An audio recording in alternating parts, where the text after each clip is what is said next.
Come geek out with us on the Rock Nerd Radio Show. Hey everybody, Dan here from the Rock Nerd Radio Show. Thanks for checking out the video today, where I'm going to be doing a weird bit of comparison for a Marvel Legends figure. You see, a friend of mine, also named Dan, just found me the Ragnarok Marvel Legends figure, the Clone Thor, some of you might remember from Civil War. A figure that I have to admit I wasn't 100% keen on buying. I really wanted this spinning hammer accessory, and there's another reason why I'm a little annoyed at this figure, but I'm going to open it up. We're going to go down to my coffee table and look at it and compare it with a couple special things, and then I'll give you some thoughts. So stay tuned. Let's see where we're going to go with this one. All right, and welcome back to my coffee table display here.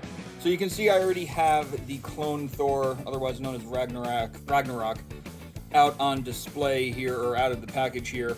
And it looks pretty cool. Honestly, it looks very similar, if not the exact same figure, for the most part, to the 80th anniversary Marvel Thor, that Marvel Legends Thor that we got in the 80th anniversary Marvel, whatever that figure was.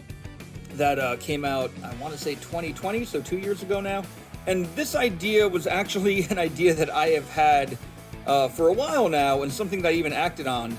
But we'll get there in a second. I just want to point out, he does have some differences. Let me pull down the 80th Marvel Thor for a quick comparison. So here are the two Thors on display here. This Thor, he has a human hand, where this one has a robotic hand, but there is the option to give him a human hand. That is something that you can do if you like. I'm going to leave him with the robot hand because I do like that idea. He also has a more human head, just with the red eyes. So there we go. I do like the painted feathers on the helmet. So there we go.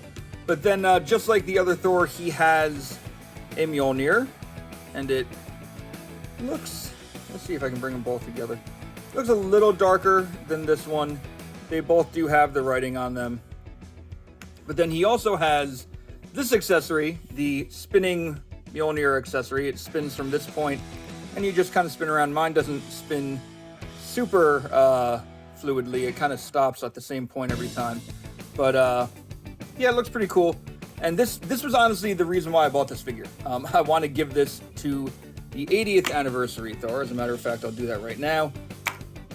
I have heard that this accessory is a bit of a pain to get him to hold, but for the most part, there we go. That looks halfway decent. It is pretty heavy. It's kind of weighing him down, so I guess we gotta maybe put it like that. That looks cool. Oh God, he can't stand up. All right, well, I'll have to pose him up later to an appropriate degree, or to an appropriate stance. Maybe I don't know. I'll play with this later. I don't want to mess around with this too long on camera. But he does look pretty cool holding that.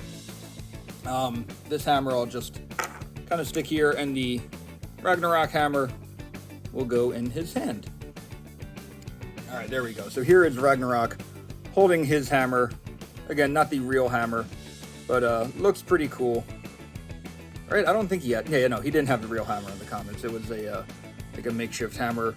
Iron Man and Mr. Fantastic built this Thor.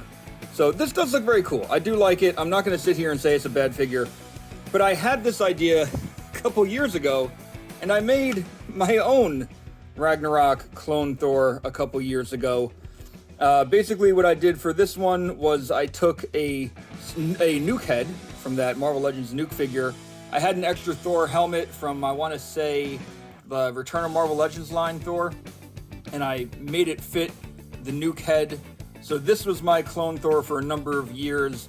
I did take off the American flag paint that was on Nuke's face, and I hit his eye a little bit, so I then just repainted it white. Probably should have done the red like this Thor figure has. Just give him red eyes. But this was my Clone Thor, and I thought we would never get one. So seeing this one is actually kind of neat. I'll be holding on to him. Honestly, this, I still have the Thor head, so I can, and it does look a little big, I'll admit.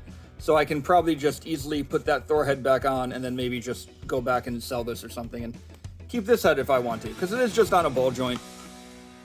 So there we go. I'll keep that over here.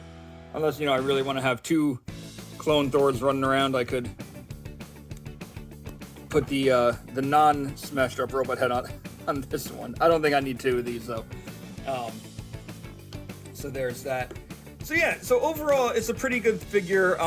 It is lacking some details when compared to the 80th anniversary Thor. And let me take this hammer out so I can show you some of the details. Like, the 80th anniversary, he's got more of the painted stripes on his boots, where he doesn't. These are more done up in like a darker wash. But overall, not a bad version of Thor. If you didn't get this 80th anniversary Thor and you kind of regret it, this, I would say Ragnarok's a decent stand-in. You could always just put the regular head on and just accept that you have a Thor with weirdly red eyes for some reason. Give him the human hand. But I do like this mold of Thor. It's one that I think Hasbro did a really great job on. Like, Thor himself looks great. Ragnarok looks great. And aside from doing my own clone Thor custom, I also did a custom Beta Ray Bill on this body. And this was a Hasbro Beta Ray Bill's arms and shoulders and head. I had to repaint the neck area a little bit, so up here it's been repainted. But I did give him the Toy Biz Beta Ray Bill's boots. They fit relatively nicely, and I gave him the Toy Biz Hammer Stormbreaker. I do have the Hasbro one, which I do tend to switch in and out. But yeah, so I have 3 now of this mold to some degree in my collection. I would love like a true Beta Ray Bill. My custom is kind of a quick part swap. I know Beta Ray Bill's costume has some added details that mine doesn't have. But there we go. So here are 3 Thor characters on display.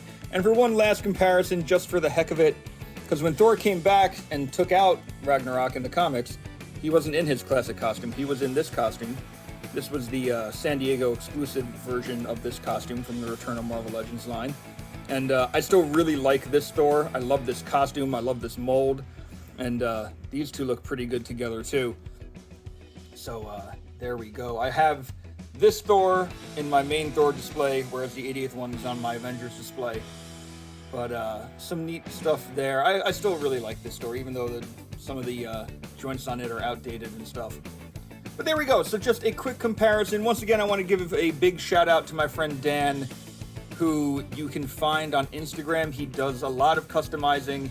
I customize a little bit, but he is way, way, way better than me. He goes by Custom Jobbers on Instagram. I'll throw a little picture up here in the video so that you can give him a follow if you like. Because as I said, he really does some amazing work. So check his stuff out. If you like the video, give it a like, subscribe, do whatever. You can always listen to the podcast version of the Rock Nerd Radio Show on all your favorite podcast platforms or live every Wednesday at 8:30 p.m. Eastern Standard Time on HudsonRiverRadio.com. Until then, I've been Dan. Hey, look, that's been Clone Thor. That's another Thor. And there's Beta Ray Bill and other Thors in the background. Have a good one. See you next time. Come get